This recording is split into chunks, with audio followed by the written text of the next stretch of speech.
So, can you start by describing your job, your Sure, description, and absolutely. organization, please? Absolutely.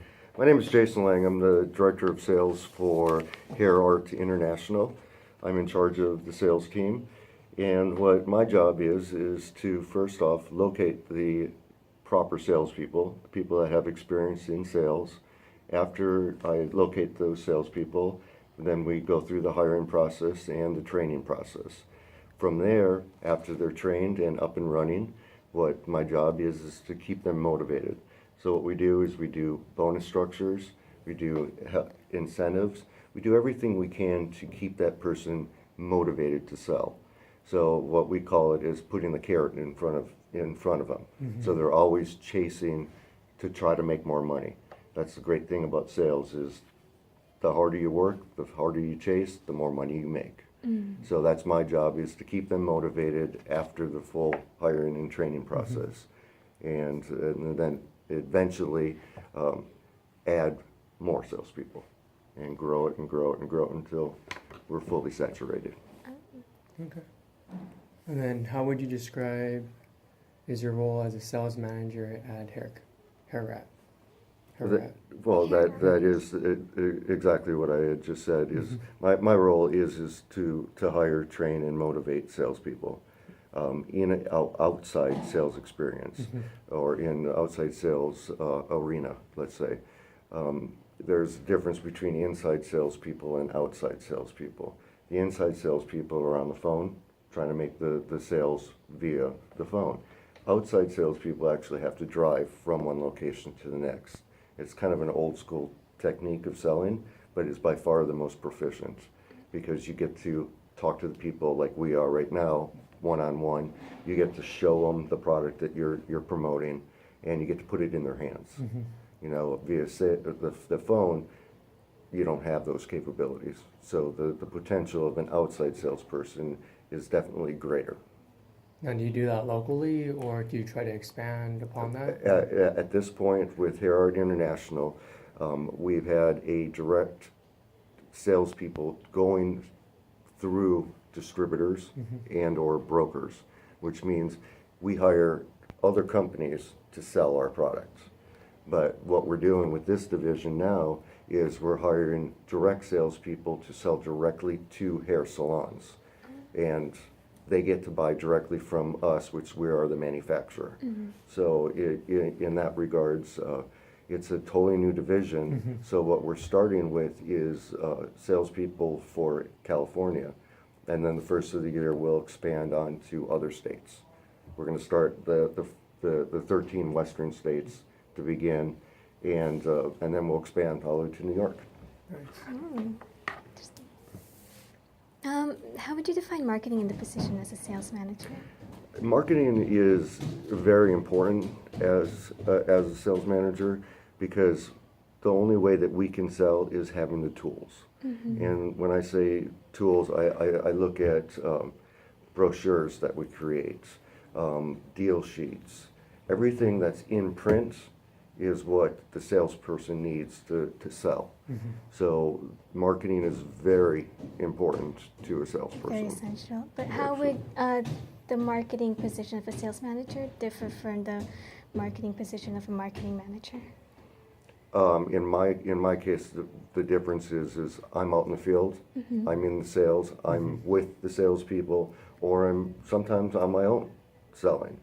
And the marketing manager is typically an in-house position, you know, where they are here creating the tools that I or my sales team need to sell. So it's your job is more like outside, it's more like interacting with actual people, whereas marketing managers tend to work more within the company itself. Correct. Got it. Correct. Okay. What methods of marketing do your products, or sorry, what methods do you market your products with?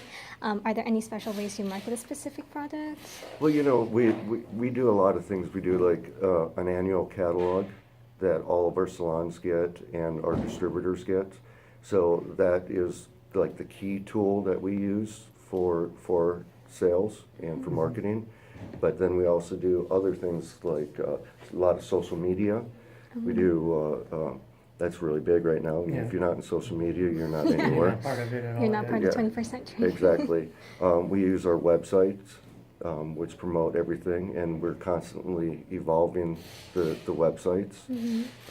We have a new institute that we do online with our website, which teaches hairdressers and customers how to use our products.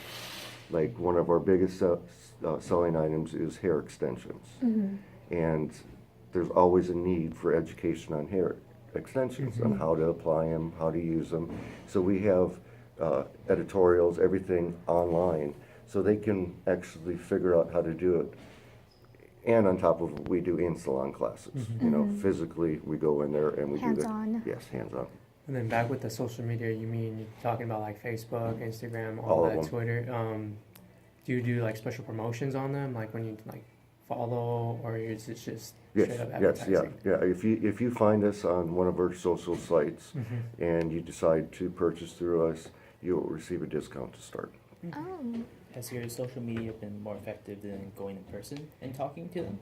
No, it's additional. It's You know, additional. by far, in person is way better. so social media is just an extension of showing the products itself, but it's not the most efficient way to do it. No, what it does is it helps get our name out, you know, and they learn about Hair Art International, and then they contact us. And then depending on where they're located, we'll send a salesperson. Okay. So, do you use any special in-store marketing techniques for the last-minute products?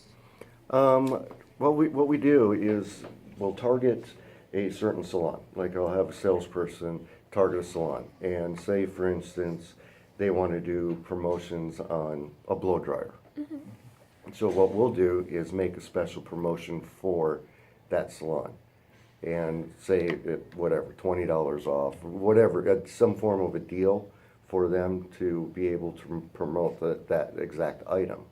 And then our salespeople will go in there, we'll make up flyers, we'll make everything up, and the salesperson will be there to make sure that all the hairdressers know all the features and benefits of that hairdryer. So that's how we would do it in store, and that meaning being a salon. Okay. So you would send someone from the company to the salon? Yes, Oh, yeah. What will end up happening is, say, a salesperson comes to me and says, we want to do a special event, or we want to do a special promotion within a targeted salon. We'll put together a promotion for them, and then that salesperson will take that promotion and work it with the owner of the salon and make an event out of it. How does marketing attract your customers to your store? Like, in what ways do you use it outside of the store?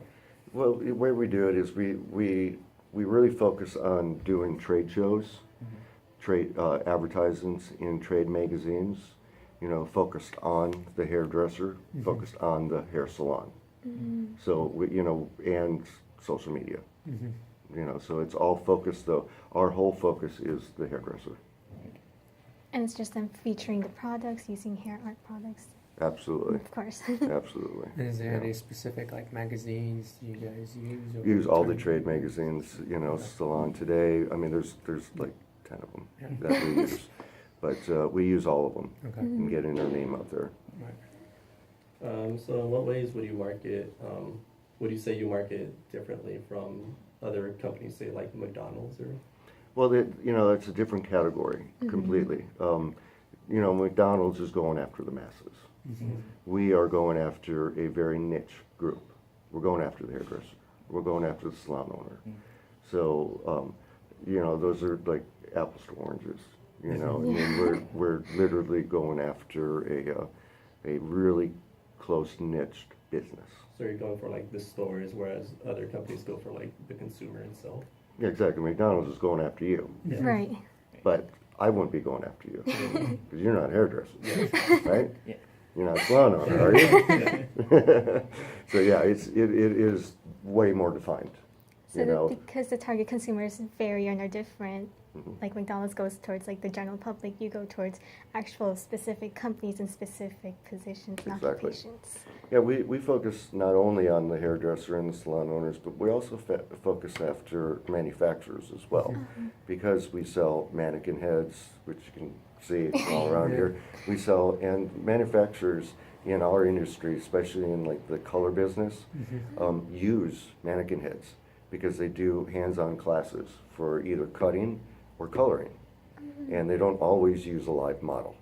So they would go into one of our mannequin heads. So we're not only focused strictly on the hairdresser, we're also focused on the other companies that focus on the hairdresser. Does that make sense? Right. But same general industry, It's all the same You're industry, yeah. Anything to do with hair. hence the name Hair Art. Exactly. Alright, and what would you consider to be some of the strengths and weaknesses of the company? Well, our strengths are we have ability to change at any given point. If we see something that's not working, we change it. Most companies that you look at, especially in broad, in our industry, the beauty industry, are very large companies and they're very structured in the form of this is what you do, this is how you do it, this is when you do it, and we're not that way, and that's what gives us strength. If one of my salespeople or I go out in the field and I see something that's not working, like this promotion just isn't selling, we'll change it. That's where we are. We're quick and we're flexible.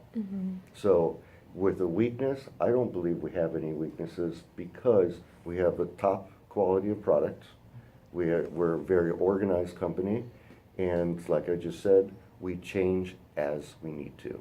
We're not, oh, it's got to be this way. No, we will change, and we're flexible. So in that sense, I don't see any weakness. Less stricter format, less stricter structure. Exactly. You know, we're a small company, but we're not. We're actually a big company, Right. you know? And the people here are really family. We all work so great together. And, you know, if a salesperson comes to us and says, can we do this? If it's at all physically possible, yes. Our first answer is always yes. Because if a customer needs this, that means that we need to give it to them. Okay. So the company is always willing to change if necessary or if given a chance. Absolutely, absolutely.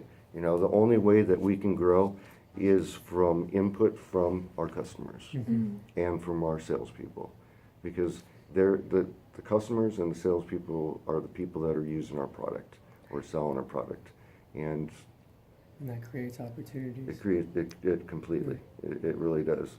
You know, if you're so stringent that it has to be done this way, how can you grow? Yeah. You really can't. And I think that any business, no matter what business you guys go into when you graduate, you have to have that mentality. You have to have the mentality because the world changes, business changes, and literally on an hourly, daily basis.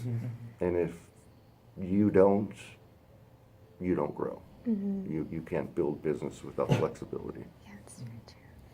So would you say that you would turn more strict if you were to grow, say, twice in size? Or would you continue to be more like flexible? Always. Always We always be have to stay flexible.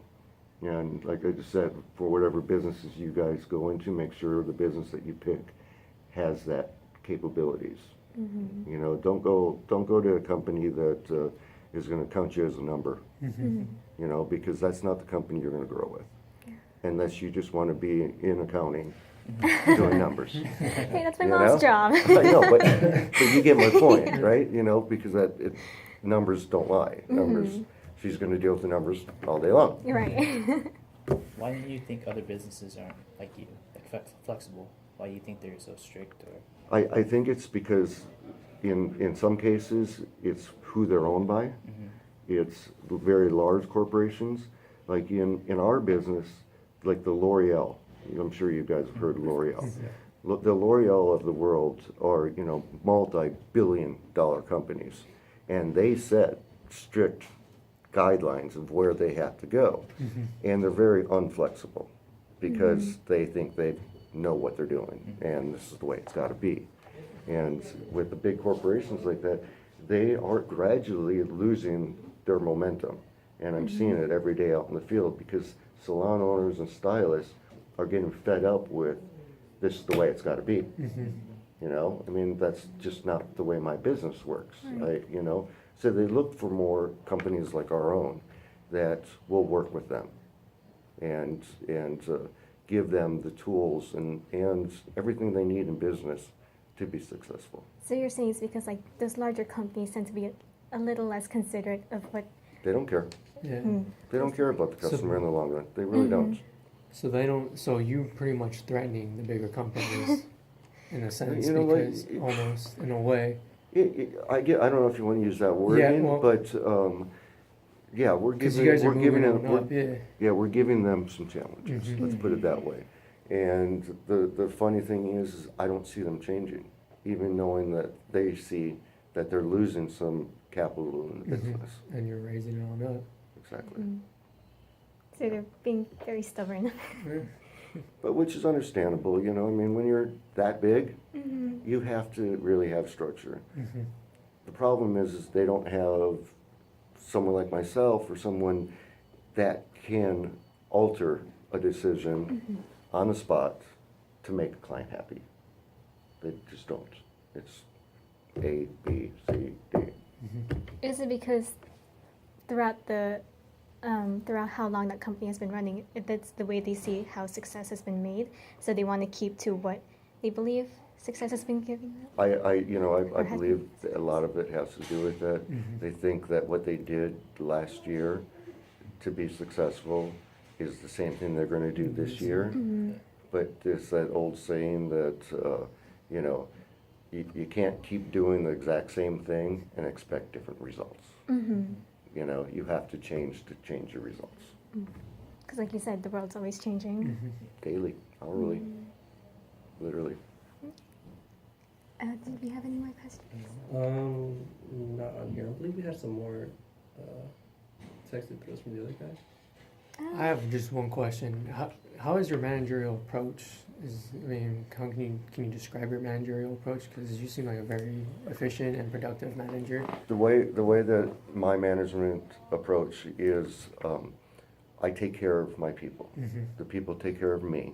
So I'm always there for them, 100%, always there.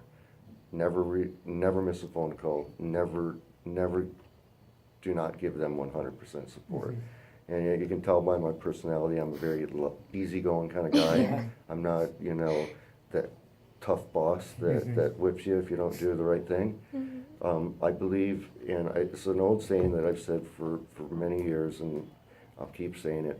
I hire adults to do an adult day's job.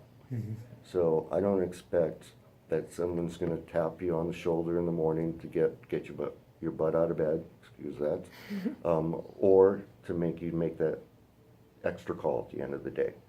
You know, that's the great thing about sales. You know, if you want to raise, go hit a couple more salons. You know, it's up to you. So that's kind of an approach I have. Is I hire adults, and I expect them to do the job. I'm here 100% to give them all the support they need, all the tools. Between me and the marketing department, we will give you what it takes to succeed. Nice. And then, so you could say you have like a certain technique, like a people process technology, because when I interviewed someone else, they gave me that example. And I could see the same thing with you. You need people in the company, Yep. the right people. You have your certain process that you do, and then you update them with every single one with the technology. Yep. And it makes it more efficient. And Exactly. yeah, and looks Well- like you guys are really efficient. Well, we have, here at Hair Art International, we have just over 2,500 SKUs, Mhm. which means 2,500 different items to sell. It's a lot. Mhm. Yes. Yeah. So, you know, it's real important that each salesperson is educated on every item. Mhm. So if you, as a salon owner, asks me about any of those 2,500 products, I have to have the answer. And also I train them that if they don't have the answer, that they get the answer immediately and follow up and give that person the answer. too many times in the sales arena, someone will ask a question, they don't have the answer, and they tell them they'll get back to them, and they don't. Follow-up in sales is key. If I'm in a salon and someone asks me a question, I don't have the answer, I'll excuse myself, say, I don't have that answer, could you give me a couple minutes? And I'll get on the phone and I'll call the office and I'll find out and I'll get that answer and I'll give it to them right then and there. And if I can't do that, I'll get it by the end of the day and I will call them that same day. It's timing, Yeah. you know, and it gives the salon owners, hairdressers, confidence that working with Jason, they're gonna be happy. Right. They're gonna get what they expect to get. It also builds like trust and loyalty to the company also. Absolutely. Yes. Just to rewind, since we talked about strengths and weaknesses, would you happen to know any opportunities that Hair Art is going through or threats that Hair Art may be facing in the future? Just to All go we through have those right now, to answers. be honest with you, is opportunity. It's you know, especially with this new division, it's starting from ground zero. And salon owners have gone through the L'Oreals of the world, like we discussed earlier, and they're upset. They don't want to. And with Hair Arts, we're a manufacturer, so we manufacture over 85%. I think only even close to 90% of everything we sell. So when a salon owner is working with Hair Arts, they're buying direct from the manufacturer, which is huge. Because especially the bigger salons, the top, what we call the A salons, there's A, B, C, D, D meaning the lower end of the salons. The higher end salons only like to purchase direct. They don't want to go through a middleman or a distributor. So opportunities for us are endless. I mean, we can go across the whole country, you know, the whole world. We're international. So Any other questions? I think that might be it. Yeah, I think we've gone through everything we need. did I give you what you needed? Yes, Oh, yeah, perfect. 22 minutes of answers.